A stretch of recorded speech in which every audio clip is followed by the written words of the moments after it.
Assalamualaikum warahmatullahi wabarakatuh. Perkenalkan, saya Esa Apriaskar STMT, dosen program studi S1 Teknik Elektro Universitas Negeri Semarang. Pada video kali ini, saya akan menyampaikan pernyataan diri dosen unjuk kerja Tridharma Perguruan Tinggi Unsur Pengajaran sebagai persyaratan sertifikasi dosen tahun 2025. Pada video ini, saya akan menyampaikan mata kuliah yang saya ampu di program studi S1 Teknik Elektro, yaitu mata kuliah Sistem Kontrol. Adapun untuk outline dari pemaparan di dalam video ini akan dimulai dengan identitas mata kuliah, kemudian deskripsi mata kuliah, capaian pembelajaran, lalu metode pembelajaran, sistem penilaian, dan video pembelajaran. Yang pertama, berkaitan dengan identitas, mata kuliah ini memiliki 3 SKS dan juga merupakan mata kuliah wajib pada semester 4 di program studi S1 Teknik Elektro Universitas Negeri Semarang. Untuk pengampu mata kuliah ini, yakni adalah saya sendiri dan juga rekan saya Dr. Insinyur Didik Prastianto STMT. Adapun untuk deskripsi mata kuliah, maka mata kuliah ini mencakup materi tentang dasar-dasar sistem kontrol, kemudian pemodelan matematika sistem, analisis respon sistem, komponen utama sistem kendali, dan juga perancangan sistem kendali. Secara lebih spesifik, bahan kajian atau materi pembelajaran mata kuliah ini yaitu yang pertama, konsep dan jenis sistem kendali, dilanjutkan dengan penjelasan tentang PLC dan juga praktik PLC, lalu ada pemodelan dinamika sistem, analisis respon transien dan kestabilan sistem, lalu ada praktik pemodelan sistem, kemudian ada pengendali proporsional, proporsional integral derivatif, kemudian praktik desain pengendali PID, lalu diakhiri dengan implementasi dan penerapan sistem kendali berbasis proyek. Untuk mendukung pemahaman bahan-bahan kajian tersebut, kami juga menyertakan daftar referensi yang berupa buku berbahasa Indonesia dan berbahasa Inggris, kemudian artikel ilmiah dari penelitian yang menjadi contoh studi kasus sistem kontrol, dan juga tautan video penjelasan materi tentang dasar sistem kontrol yang dapat diakses di kanal YouTube saya. Kemudian mengenai capaian pembelajaran mata kuliah terdapat 6 poin. Yang pertama yaitu memahami konsep sistem kendali dan jenis-jenisnya, lalu ada merumuskan model matematika dari sebuah sistem ke dalam bentuk persamaan diferensial, lalu ada menguasai komponen sistem kendali, mampu menganalisis respon sistem terhadap sinyal input, lalu menguasai metode desain pengendali PID, dan menguasai konsep domain waktu dan domain frekuensi dalam analisis sistem kendali. Untuk sistem pembelajaran, mata kuliah ini diampu oleh tim teaching yang memiliki 14 kali tatap muka dengan 1 kali ujian tengah semester pada pertemuan ke-8 dan 1 ujian akhir semester pada pertemuan ke-16. Seluruh materi dapat diakses di sistem e-learning yang dimiliki oleh Universitas Negeri Semarang, yaitu ELINA. Kemudian untuk metode pembelajaran terdapat ceramah, diskusi, tutorial dan praktik, mengerjakan soal atau tugas, dan juga mengerjakan proyek. Untuk sistem penilaian terdapat aktivitas partisipatif yang bernilai 25% dan dapat dinilai dari keaktifan dalam diskusi selama tatap muka maupun asinkronus menggunakan ELINA, kemudian proyek 25%, tugas 10%, kuis 10%, ujian tengah semester 15%, ujian akhir semester 15%. Selanjutnya, mari kita saksikan video pembelajaran yang saya lakukan secara daring menggunakan Zoom Meeting. Selamat menyaksikan. Bismillahirrahmanirrahim. Assalamualaikum warahmatullahi wabarakatuh. Selamat pagi rekan-rekan mahasiswa. Ya, selamat datang di perkuliahan Sistem Kontrol Program Studi Teknik Elektro S1. Dan perkenalkan, nama saya Esa Apriaskar, bagi yang belum mengenal. Pada mata kuliah ini, saya akan mengampu bersama dengan rekan tim teaching saya, Dr. Insinyur Didik Prastianto, STMT, yang saya yakin rekan-rekan pernah menjumpai beliau sebelumnya di mata kuliah sinyal dan sistem ya. Mungkin sedikit konfirmasi dulu nih sebelum kita lebih jauh untuk membahas materi gitu. Rekan-rekan sudah lulus atau sudah mengikuti atau sedang mengikuti mata kuliah sinyal dan sistem ya? Sudah, Pak. Ya, sudah ya. Baik, terima kasih konfirmasinya.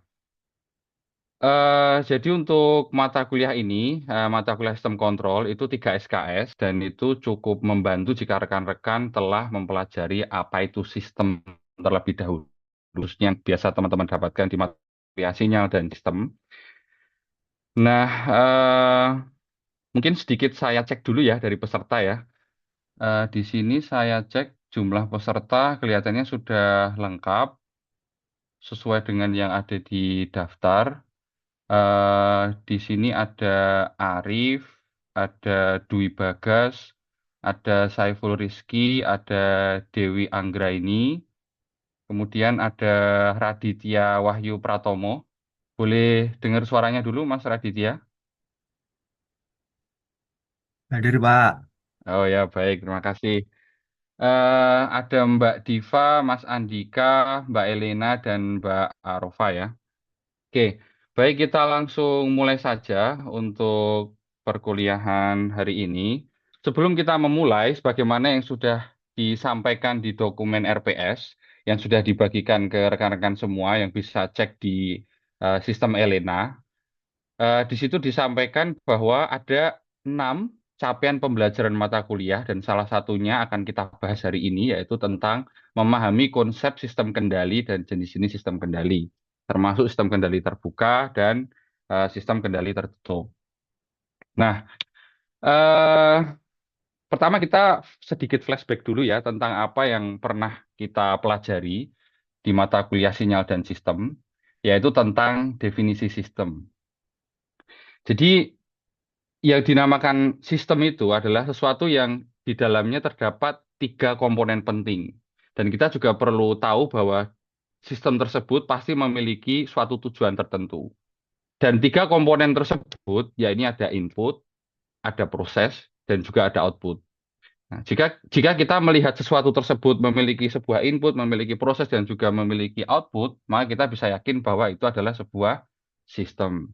Nah, untuk sedikit mengulang nih, kira-kira ada nggak yang bisa memberikan contoh gitu tentang apa ya contoh sistem yang rekan-rekan bisa lihat dalam kehidupan sehari-hari gitu? Ada yang pengen menyampaikan? Izin menjawab, Pak. Oh ya, silakan Mas Andika. Dari yang saya tahu itu salah satu contoh sistem yang dapat ditemukan di kehidupan kita sehari-hari adalah kipas angin, Pak. Untuk inputnya sendiri adalah listrik, outputnya adalah kipas angin yang berputar. Prosesnya itu perubahan energi listrik menjadi energi gerak, Pak. Seperti itu. Ya, oke, baik. Terima kasih atas jawabannya Mas Andika. Cukup baik ya jawabannya. Tapi sebetulnya masih ada bagian yang bisa diperjelas lagi atau dilengkapi lagi. Mungkin ada yang tahu kira-kira bagian mana yang masih bisa diperjelas? Mohon izin, Pak. Saya, Pak, izin menjawab. Mas Saiful. Ya, silakan Mas Saiful. Jadi eh, besarannya harus jelas, Pak. Menurut saya inputnya bisa tegangan atau arus listrik. Kemudian outputnya bisa kecepatan putar motor dari kipasnya, Pak. Begitu. Ya, baik. Terima kasih Mas Saiful dan Mas Andika ya tadi ya. Nah, jadi eh, dengan jawaban seperti itu akan lebih lengkap ya. Jadi kalau kita berbicara bahwa inputnya hanya listrik, maka listrik yang seperti apa? Bagaimana caranya kita mengukur? Kemudian ketika outputnya adalah kipas yang berputar, gimana caranya kita mengukur seberapa kencang si kipas itu berputar? Maka kita bisa em, kita bisa mengidentifikasi sistem tersebut dengan tegangan listrik, kemudian outputnya adalah kecepatan putar kipas, kemudian prosesnya adalah perubahan energi listrik menjadi energi mekanik. Nah, contoh yang lain nih, misalkan lampu ya. Nah, lampu itu inputnya tegangan listrik, kemudian outputnya cahaya. Jadi semakin besar tegangan listrik, nanti cahayanya semakin terang. Semakin kecil tegangan listriknya, maka cahayanya akan semakin redup. Kemudian prosesnya apa? Ada perubahan dari energi listrik menjadi energi cahaya. Nah, itu kira-kira sedikit ya mengulang tentang materi yang pernah rekan-rekan pelajari sebelumnya di mata kuliah sinyal dan sistem ya. Nah, kemudian kita masuk ke bagian selanjutnya, bagian awal dari mata kuliah ini yaitu konsep sistem kendali. Kita sudah tahu apa itu sistem. Dia ada inputnya, ada outputnya, ada prosesnya. Nah, konsep dari sistem kendali ini kita bisa pahami sebagai suatu mekanisme yang bertujuan untuk mengubah kondisi keluaran dari sistem. Jadi yang kita lihat itu, kita amati itu adalah keluaran dari sistem atau outputnya. Karena kita amati itu, maka besarannya harus jelas tadi ya. Nah, pertanyaannya gimana caranya mengubah outputnya? Gimana caranya kita mendapatkan output sesuai dengan yang kita harapkan? Maka kita mengubah dari sisi inputnya. Jadi, pertama, kita decide appropriate value atau input yang pas untuk sistem tersebut. Kemudian dari input yang pas tersebut bisa menghasilkan output yang behaves like what we want. Jadi bisa berperilaku sebagaimana yang kita harapkan. Nah, itu kira-kira konsep sistem kendali ya. Jadi we decide appropriate value for the input so that the system can have the output that behaves like what we want. Nah, selanjutnya pertanyaannya kenapa sih kok kita perlu belajar sistem kendali ya? Nah, sebetulnya secara keilmuan sistem kendali itu masih termasuk bagian ilmu dasar di dunia engineering ya. Dan alasan yang lain adalah karena sistem kendali ini dia memiliki cakupan ilmu yang sangat luas. Sebetulnya dia tidak hanya ada di teknik elektro, tidak hanya di bidang keilmuan teknik mesin, misalkan di bagian robotics atau di bagian autonomous vehicle misalkan, atau bahkan tidak hanya di proses kimia kayak misalkan yang sering kita jumpai di industri-industri. Tapi bahkan sistem kendali itu juga ada di bidang civil engineering nih contohnya seperti ini ya. Nah, ini sebuah desain teknologi earthquake resistant pada sebuah gedung. Nah, di situ ada 3 prototipe. Yang sebelah kiri itu tanpa pengendali, bagian tengah itu dengan pengendali yang sebetulnya kurang advance, dan yang sebelah kanan itu sudah diberikan pengendali dan cukup advance. Nah, kalau rekan-rekan lihat di sini, sistem yang memiliki pengendali bisa dari grafiknya, dia akan lebih datar. Alasannya kenapa? Karena dia mampu menahan goncangan dari earthquake tersebut. Betul sekali dari pengendalian osilasinya sangat tinggi, fluktuasinya sangat tinggi, yang mampu menyebabkan struktur gedung tersebut dapat rubuh. Ketika diberikan controller yang biru, fluktuasinya cukup berkurang. Semakin advance, semakin bagus pengendalinya, seperti yang warna merah, maka hasilnya akan lebih datar atau lebih robust, lebih tahan dengan gangguan. Dalam hal ini adalah gempa bumi. Nah, selanjutnya, nah ini kita mulai masuk nih ke bagian yang kedua ya, yaitu tentang jenis-jenis sistem kendali. Nah, sebelum kita masuk ke sana, ini ada sebuah gambar nih. Menurut rekan-rekan, kira-kira dari 2 gambar ini perbedaannya apa ya? Ada yang bisa menjelaskan? Izin menjawab, Pak. Mbak Arofa ya ini ya. Ya, Untuk baik gambar silakan yang Mbak Arofa. untuk gambar yang pertama itu ada operatornya, Pak. Yang kedua nggak ada operatornya. Oke, baik. Ada yang lain? Saya Pak, izin menjawab Pak. Oh ya, silakan Mas Arief. Kalau yang saya lihat itu yang satu ada digital device sebagai controller, sedangkan yang kiri tidak ada Pak. Oh ya ya baik. Jadi yang satu operator, yang satu ada digital device atau controller ini ya. Baik, terima kasih jawabannya ya Mbak Arofah dan Mas Arief.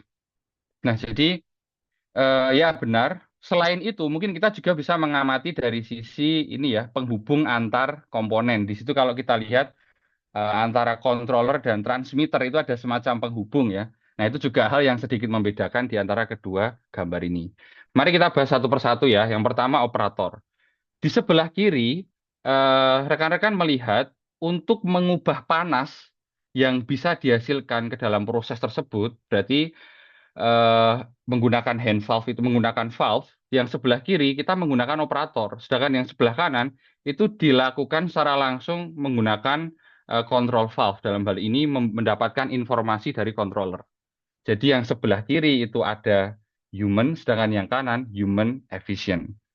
Kemudian yang kedua ada device. Nah, kalau yang sebelah kiri itu nggak ada device controllernya, sedangkan yang sebelah kanan itu ada device controllernya. Jadi kita nggak perlu interface sistem kontrol otomatis. Nah, apa sih yang membedakan? Di sebelah kiri, di bagian observasi output, dia menggunakan sebuah temperatur indikator yang bisa dilihat langsung oleh operator. Jadi operator mendapatkan feedback informasi itu langsung melihat indikatornya. Sedangkan yang sebelah kanan karena tidak ada operator di situ, maka kita butuh penghubung tadi. Tujuannya apa? Untuk memberikan informasi. Yang sebelumnya operator bisa melihat langsung, sekarang karena nggak ada operator, maka informasinya harus secara otomatis dikirimkan ke pengendali. Makanya di situ ada garis yang itu merepresentasikan sebuah kabel, karena ini sistemnya sistem elektrik, yang di situ tertera label PV, bukan artinya fotovoltaik ya, tapi artinya adalah present value gitu. Nah, jadi di sini merepresentasikan hubungan antara satu komponen dengan komponen lain, yaitu pengiriman informasi. Nah, jadi kalau kita boleh sedikit memberikan ringkasan ya, untuk sistem kontrol manual, dia masih butuh operator. Kemudian kondisi diamati secara langsung oleh operator. Kemudian usaha untuk mengubah kondisi, karena tadi konsep dari sistem kendali itu adalah tentang mengubah kondisi dari output, itu dengan cara mengubah posisi valve yang dilakukan langsung oleh operator. Nah, sedangkan yang otomatis itu dia tidak membutuhkan operator lagi, mungkin hanya supervisor yang juga bisa mengawasi proses lain, jadi lebih efisien ya. Kemudian usaha untuk mengubahnya dilakukan perangkat elektronis.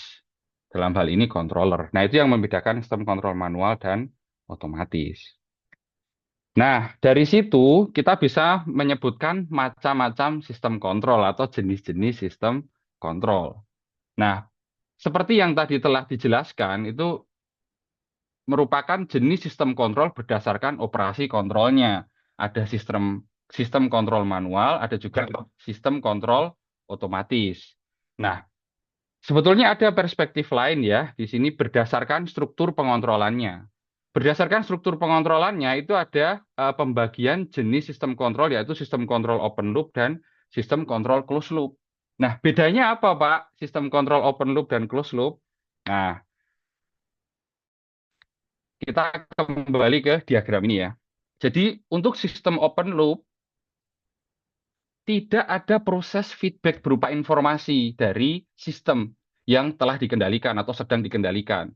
Misalkan untuk proses ini kan proses pemanasan mungkin cairan yang ada di dalam pipa misalkan. Nah, proses pemanasan itu sebetulnya butuh informasi, oh panasnya sudah seberapa.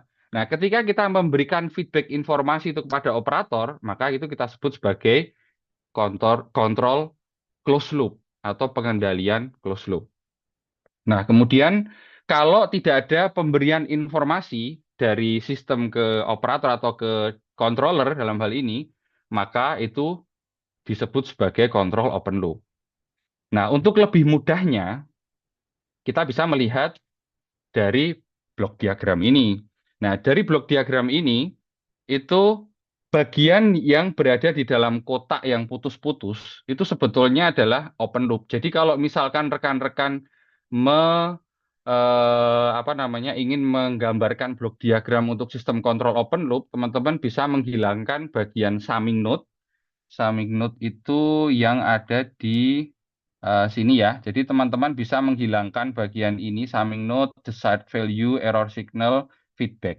Nah, jadi di sini bukan lagi error signal, tapi input signal. Jadi input signal masuk ke blok controller, dalam hal ini kasus yang tadi itu adalah valve. Kalau manual berarti kontrolernya operator yang membuka. atau menutup valve-nya, sedangkan jika itu otomatis, maka yang membuka menutup tadi ada perangkat elektronis. Itu kalau sistemnya open loop. Nah, kalau closed loop, maka ada feedback dari output. Kalau yang manual tadi feedbacknya berupa temperatur gauge atau temperatur indikator yang bisa dilihat oleh si operator. Tapi kalau yang sistem kontrol otomatis, teman-teman bisa lihat tadi prosesnya adalah transmitter mengirimkan informasi feedback tersebut ke controller. Sehingga di situ diperbandingkan antara desired value atau reference. Sudah sesuai dengan yang kita harapkan belum? Kalau belum sesuai, maka controller harus melakukan adjustment. Nah, kira-kira demikian ya untuk macam-macam sistem kontrol atau jenis-jenis sistem kontrol. Jadi ada berdasarkan operasi kontrol dan berdasarkan struktur pengontrolannya. Nah, sampai di sini ada yang ingin ditanyakan mungkin? Saya Pak izin bertanya Pak. Ya, silakan Mas Bagas. Saya masih bingung Pak perbedaan antara sistem open loop dan closed loop Pak. Untuk sistem yang sederhana seperti kipas angin itu bagaimana ya Pak? Oke, baik. Ada lagi yang mau nanya mungkin nanti biar sekalian. Saya izin bertanya Pak Esa. Oh, silakan Mbak Dewi. Tadi kan Pak Esa udah menjelaskan terkait open loop sama closed loop. Terkait Ya. performanya itu lebih baik pakai open loop atau closed loop, Pak? Terima kasih. Oke, baik. Terima kasih pertanyaannya Mas Bagas dan Mbak Dewi. Nah, pertanyaan pertama tadi tentang ini ya, kalau sistemnya sesederhana kipas angin berarti gimana, Pak? Ya, kipas anginnya ada di dalam sini ya, ada di blok yang putus-putus ini. Nah, kemudian bagian kontrolernya apa, Pak? Nah, bagian kontrolernya adalah rangkaian pengatur tegangan. Nah, saat inputnya biasanya ada switch knob yang bisa kita putar menyesuaikan dengan kecepatan yang diproyeksikan sesuai dengan keinginan kita. Itu kalau open loop. Nah, kalau closed loop gimana? Nanti di kipas angin kita tambahin sensor kecepatan yang bisa mendeteksi kecepatan putar dari si kipas angin. Nah, jadi misal kipas angin ini tadi ya. Nah, di kipas angin ini nanti ditambahkan sebuah sensor kecepatan yang bisa memberikan informasi tentang kecepatan sekarang berapa, sudah sesuai dengan harapan kita atau belum gitu ya. Nah, kemudian kalau sudah sesuai, berarti tidak perlu ada adjustment lagi dari sisi controllernya, dari sisi sinyalnya. Tapi kalau belum sesuai, maka sinyalnya akan berubah. Nah, kemudian berkaitan dengan performa ya. Nah, di sini mungkin akan lebih nyaman jika saya menampilkan ini ya, sebuah simulasi yang mungkin nanti akan rekan-rekan coba juga di pertemuan ke-6. Mungkin nanti akan rekan-rekan coba juga di simulasinya. Nah, di situ di sini ada 3 contoh sistem. Jadi ada sistem model yang ini itu adalah open loop, tidak ada proses feedback. Yang tengah ini dia ada proses feedback. Kemudian yang terakhir ini ada proses feedback, ada controller, tapi controllernya lebih advance. Jadi kalau teman-teman melihat contoh yang civil engineering problem tadi, teman-teman bisa lihat di situ ada controller yang biasa dan lebih advance. Nah, ini ketika kita run, kalau dari sisi performance, ini kita lihat ya, untuk output dari open loop, kita tidak bisa memprediksi outputnya akan seperti apa gitu. Karena kita nggak tahu, kita tidak bisa set atau adjust output yang kita harapkan. Itu hanya sebuah proyeksi dari input yang kita berikan. Jadi contoh outputnya jadi seperti ini ya. Bentar, kita harus share all screen supaya nampak ya. Jadi ini adalah output open loop. Kalau kita lihat, ini outputnya itu lebih dari 4 nilainya. Padahal mungkin kita pengennya 1 gitu ya. Nah, tapi kalau untuk closed loop, ketika kita lihat, kemudian kita bandingkan dengan yang ini ya, ini tadi outputnya adalah 4, mendekati 4, sedangkan yang closed loop, dia outputnya lebih mendekati 1 gitu loh. Nah, tapi kalau controllernya lebih advance lagi, maka hasilnya bisa benar-benar 1 gitu loh, sesuai dengan yang kita harapkan. Jadi secara ringkas bisa saya sampaikan bahwa kontrol closed loop itu lebih baik daripada open loop dari sisi performa. Tapi kalian juga bisa melihat di sini komponennya lebih banyak nih yang bagian eh, closed loop dibandingkan dengan yang open loop. Karena komponennya jauh lebih banyak, otomatis butuh device lebih banyak. Jadi drawback-nya meskipun performanya lebih bagus, tapi dia butuh tambahan komponen. Artinya apa? Artinya butuh tambah investment atau biaya dibandingkan dengan open loop. Nah, kira-kira seperti itu. Apakah sudah cukup menjawab eh, dari pertanyaan Mas Bagas dan ini Sudah Dari Pak, saya cukup menjawab. menjawab, Pak. Mbak Dewi sudah ya? Sudah Ya, cukup sudah. menjawab ya? Ya, baik. Saya kembali ke slide. Oke, jadi itu tadi kita sudah belajar tentang konsep sistem kendali, kemudian jenis-jenis sistem kendali. Nah, ini untuk pengayaan nanti rekan-rekan bisa coba mengerjakan tugasnya. Untuk lebih detail tentang assessment, rekan-rekan bisa lihat di RPS ya, yang sudah dibagikan di Elena. Di situ ada beberapa assessment, termasuk aktivitas partisipatif berupa diskusi. Jadi di sini saya akan memberikan ruang untuk rekan-rekan berdiskusi, baik di perkuliahan seperti ini maupun di sistem Elena. Nanti rekan-rekan bisa mencoba diskusi di situ dan akan kami amati sebagai bagian penilaian komponen aktivitas partisipatif. Nah, kemudian selain itu juga ada asesmen tentang proyek, kemudian tugas, kuis, ujian tengah semester, dan ujian akhir semester. Lebih detailnya rekan-rekan nanti bisa lihat di RPS ya.